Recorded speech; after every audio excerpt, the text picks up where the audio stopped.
അടുത്തിടെ ഞാൻ ഒരു TV ഷോ കാണുവാനിടയായി. ആ TV ഷോയിൽ ആ അവതാരകനോട് അതിഥി പറയുന്ന ഒരു കാര്യമാണെന്ന് നിങ്ങളുമായിട്ടൊന്ന് സംസാരിക്കാൻ ഞാൻ ആഗ്രഹിക്കുന്നത്. അദ്ദേഹം അസൂയയെ പറ്റിയായിരുന്നു പറഞ്ഞത്. അതിങ്ങനെയാണ്, ഒരു പോലീസുകാരനായ ഭർത്താവും പ്രൈവറ്റ് സ്കൂൾ അധ്യാപികയായ ഒരു ടീച്ചറും തമ്മിലുള്ള വിവാഹമോചന കേസ് ആണ് ഇദ്ദേഹം സംസാരിച്ചത്. അപ്പോൾ വിവാഹ സമയത്ത് ഈ പെൺവീട്ടുകാര് അത്യാവശ്യം സ്വർണ്ണാഭരണങ്ങളും പൈസയൊക്കെ കൊടുത്തിരുന്നു. അന്ന് ഈ മനുഷ്യനൊരു പ്രൈവറ്റ് സ്കൂൾ അധ്യാപകനായിരുന്നു. അദ്ദേഹം അതിനുശേഷമാണ് പഠിച്ച് ജോലി കിട്ടിയതൊക്കെ, പോലീസുകാരനായിട്ട് ജോലി കിട്ടിയതൊക്കെ. പക്ഷെ 2 കുട്ടികളായതിനു ശേഷം ഇവരുടെ കുടുംബത്തെന്നും വഴക്കും വക്കാണവുമായി. അപ്പൊ ഇതിന്റെ പ്രധാന കാരണമായിട്ട് ഈ അതിഥി പറയുന്നത് ഈ വീട്ടുകാര് ആണ് ഇതിന് കാരണക്കാരെന്നാണ്. അതായത് ഈ പോലീസുകാരൻ എന്ത് ചെയ്യുന്ന വെച്ച് കഴിഞ്ഞാൽ അദ്ദേഹത്തിന്റെ ഈ കിട്ടിയ പൈസയൊക്കെ എടുത്തു വെച്ചിട്ട് ഇദ്ദേഹം ചെറിയ ബിസിനസ് ഒരെണ്ണം തുടങ്ങിയിരുന്നു ഈ ജോലി കിട്ടുന്നതിന് തൊട്ട് മുമ്പ്. അപ്പൊ പച്ചക്കറിക്കട. അപ്പൊ ഈ പച്ചക്കറിക്കട തുടങ്ങി കഴിയുമ്പോൾ ഈ സ്വർണ്ണം എല്ലാം പണയം വെച്ചിട്ടൊക്കെ ആയിരുന്നു തുടങ്ങിയത്. അപ്പോൾ ഈ കച്ചവടത്തില് ഇദ്ദേഹത്തിന് കോൺസെൻട്രേറ്റ് ചെയ്യാൻ പറ്റാവുന്ന ട്രെയിനിങ് സമയത്തൊക്കെ പോയതുകൊണ്ട് ആകെ ഈ പൈസയൊക്കെ അങ്ങ് കൈമറിഞ്ഞു പോവുകയും ബിസിനസ് അവതാളത്തിലാവുകയൊക്കെ ചെയ്തു. എന്നിരുന്നാലും അദ്ദേഹം ട്രെയിനിങ് കഴിഞ്ഞ് തിരിച്ചു വന്നിട്ട് ഇത് തിരിച്ചു പിടിക്കാൻ വേണ്ടി പിന്നെയും കുറെ പൈസ ഇടണമല്ലോ. അങ്ങനെ കുറെ പൈസയും കൂടി ഇട്ട് സ്വർണ്ണമൊക്കെ ഇട്ടിട്ടാണ് പുള്ളി ഇതൊന്ന് റെഡിയാക്കാനായിട്ട് ശ്രമിച്ചുകൊണ്ടിരുന്നത്. പക്ഷെ അവസാനം എന്ത് പറ്റിയെന്ന് വെച്ചാൽ ഡിവോഴ്സിലെത്തി പ്രശ്നം. അപ്പം കൊടുത്ത സ്വർണ്ണം എല്ലാം തിരിച്ചു കിട്ടണം എന്ന് പറഞ്ഞ് വീട്ടുകാരും പെണ്ണും ഒക്കെ ഒരുപാട് നിൽക്കുകയാണ്. അപ്പോൾ ഇയാളൊരു മാർഗമില്ല. അവിടുന്ന് ഇവിടുന്നൊക്കെ ആയിട്ടുള്ള ഒരു വിധത്തിൽ പുള്ളി അദ്ദേഹത്തിന്റെ സമ്പാദ്യം എന്ന് പറഞ്ഞാൽ ഇല്ലല്ലോ. ഒരു ജോലിക്കാരനായ തുടക്കക്കാരൻ എന്തുമാത്രം ശമ്പളം ഉണ്ടാവും എന്നുള്ള അറിയാലോ. എന്നിരുന്നാലും അദ്ദേഹം ആ ശമ്പളത്തൊക്കെ ലോണൊക്കെ എടുത്തിട്ടൊക്കെ ആയിട്ട് ഈ സ്ത്രീധനം കിട്ടിയ പൈസയും ഈ സ്വർണവും എല്ലാം പുള്ളി തിരിച്ചെടുത്ത് കൊണ്ടുവന്ന് കൊടുക്കുന്ന ഒരു രംഗമാണ് ഈ അതിഥി വിശദീകരിക്കുന്നത്. അപ്പൊ ഇത് എല്ലാം സ്വർണവും കൊടുത്തു, പൈസയും കൊടുത്തു. അപ്പോൾ ഈ ഭാര്യ എന്ത് ചെയ്തു എന്ന് വെച്ച് കഴിഞ്ഞാല് ഇയാൾ ഈ കല്യാണം കഴിഞ്ഞതിന് ശേഷം ഒരുപാട് സമ്മാനങ്ങൾ വാങ്ങിക്കൊടുത്തിട്ടുണ്ട്. നെക്ലേസ് വാങ്ങിക്കൊടുത്തിട്ടുണ്ട്, പലതരം ഗിഫ്റ്റുകൾ കൊടുത്തിട്ടുണ്ട്. ഇതൊക്കെ പുള്ളിക്കാരത്തെയും തിരിച്ചു വെച്ചു, ഇത് നിങ്ങൾ വാങ്ങിത്തന്നതാണ് എന്ന് പറഞ്ഞിട്ട്.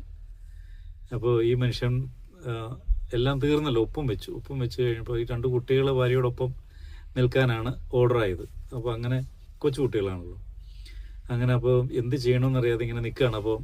അപ്പോൾ ഈ മനുഷ്യൻ, ഈ പോലീസുകാരൻ ഈ ഭാര്യയോട് പറയാണ്, ഇന്ന് മുതൽ നമ്മൾ തമ്മിൽ യാതൊരു ബന്ധവും ഇല്ല.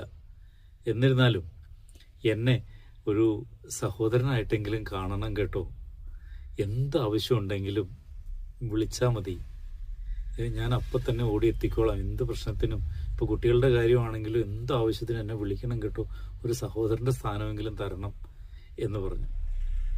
കാരണം ഈ ഭാര്യ കൊടുത്ത ഈ ഗിഫ്റ്റുകളെല്ലാം പുള്ളി തിരിച്ച് കൊടുത്തിട്ട് പറഞ്ഞു, ഇതെല്ലാം ഞാൻ എൻ്റെ ഭാര്യയ്ക്ക് ഞാൻ ഏറ്റവും സ്നേഹപൂർവ്വം കൊടുത്തതാണ്. ഇതൊന്നും വേണ്ട, ഇതൊക്കെ തിരിച്ചു വെച്ചോളൂ. ഇതൊക്കെ കുഞ്ഞുങ്ങളുടെ ആവശ്യങ്ങൾക്ക് വേണ്ടി ഉപകരിക്കുമല്ലോ, അത് കൊടുത്തോളൂ. കുഞ്ഞുങ്ങൾക്കുള്ള പൈസ ഞാൻ കൃത്യമായിട്ടും തന്നുകൊള്ളാം എന്നൊക്കെ പറഞ്ഞപ്പോഴത്തേക്കും ഈ ഭാര്യ ഇങ്ങനെ ആകെ ഒരു അവസ്ഥയിലായിട്ട് അങ്ങോട്ട് കരഞ്ഞു. കരഞ്ഞു കഴിഞ്ഞപ്പോൾ മറ്റുള്ളവരൊന്നും നോക്കാതെ ഈ മനുഷ്യൻ അവരെ ചേർത്ത് പിടിച്ച് കെട്ടിപ്പിടിച്ച് നെറ്റിയിലോ തുരുതുര ഉമ്മ കൊടുത്തിട്ട് പറഞ്ഞു, നിന്നെ പിരിയാൻ എനിക്ക് വയ്യ. കുഞ്ഞുങ്ങളും വന്ന് കെട്ടിപ്പിടിച്ചു. ആ രംഗം വളരെയധികം ഹൃദയാവർജകമായിരുന്നു. അപ്പോൾ കോടതിയിൽ നിന്ന് ആ മജിസ്ട്രേറ്റ് അപ്പോൾ പറഞ്ഞു, നിങ്ങൾ പിരിയേണ്ടവരല്ല, ഒപ്പുവെച്ചു എന്ന് കരുതിയും കുഴപ്പമില്ല, നിങ്ങൾ ഒരുമിച്ച് തന്നെ പോട്ടെ എന്ന് പറഞ്ഞു. അപ്പോൾ ഈ സ്വർണമെല്ലാം ഇവരെടുത്ത് ആ ഭാര്യയുടെ അച്ഛൻ്റെ കയ്യിലേക്ക് ഏൽപ്പിച്ചിട്ട് ഈ ഭാര്യ പറഞ്ഞു, ഞങ്ങൾക്കൊന്നും വേണ്ടച്ചാ, ഞങ്ങൾ ജീവിച്ചോളാം എന്ന് പറഞ്ഞ് അവർ കുട്ടികളുടെ കയ്യും പിടിച്ചിറങ്ങിപ്പോയി എന്ന് പറഞ്ഞൊരു കഥ, ഹൃദയത്തിൽ തട്ടുന്നൊരു കഥ. അസൂയ അവിടെ ഇല്ല. അസൂയ ഉണ്ടായിരുന്നത് എപ്പോഴാണ്? ഞാൻ തന്നത് നീ എടുത്ത് ഉപയോഗിക്കാൻ തുടങ്ങിയപ്പോൾ എനിക്ക് ഉപയോഗിക്കാൻ കഴിഞ്ഞില്ലല്ലോ എന്നുള്ള എൻ്റെ ചിന്ത. അല്പം സൗന്ദര്യം ഉണ്ടെങ്കിൽ ആ സൗന്ദര്യം എനിക്കില്ലല്ലോ എന്നുള്ള ചിന്ത. ആ ജോലി എനിക്ക് കിട്ടിയില്ലല്ലോ, ആ സിനിമയിൽ അഭിനയിക്കാൻ എനിക്ക് ചാൻസ് കിട്ടിയില്ലല്ലോ. ഇങ്ങനെ തോന്നുന്ന ഈ തോന്നലുകളെയൊക്കെ അസൂയായിട്ടാണ് കഥാകാരൻ ഈ ഈ വ്യക്തി പറയുന്നത്, അതിഥിയായിട്ട് വന്ന വ്യക്തി പറയുന്നത്. വളരെയധികം നമ്മളോട് തന്നെ ചോദിക്കണം, കൂടുതലായിട്ട് നമ്മൾ ഇൻവോൾവ്മെൻ്റ് ആകുന്നുണ്ടോ നമ്മുടെ ബന്ധങ്ങളിൽ?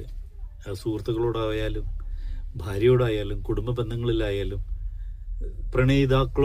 ആണെങ്കിൽ പോലും പ്രണയിക്കുന്നതിന് മുമ്പ് ആ പെൺകുട്ടി എല്ലാ സ്റ്റേജിലും പാട്ട് പാടുകയും കൂട്ടുകാരോടൊക്കെ ഒച്ചത്തിൽ വർത്താനം പറഞ്ഞ് ചിരിച്ചുല്ലസിച്ച് നടന്നിരുന്ന ആ പെണ്ണിനെയാണ് ഇദ്ദേഹം പ്രണയിച്ച് ഭാര്യയാക്കാൻ ആഗ്രഹിക്കുന്നത്.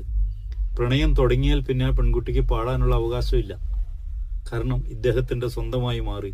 പാടിക്കഴിഞ്ഞാൽ മറ്റുള്ളവർ സന്തോഷിക്കുമല്ലോ. അസൂയാണ്, മറ്റുള്ളവർക്ക് കൊടുക്കാൻ കഴിയില്ല, എല്ലാം സ്വന്തമാക്കി വെക്കണമെന്നുള്ള പൊസസീവ്നെസ്, ഇതൊക്കെ നമുക്ക് മാറേണ്ടതുണ്ട്.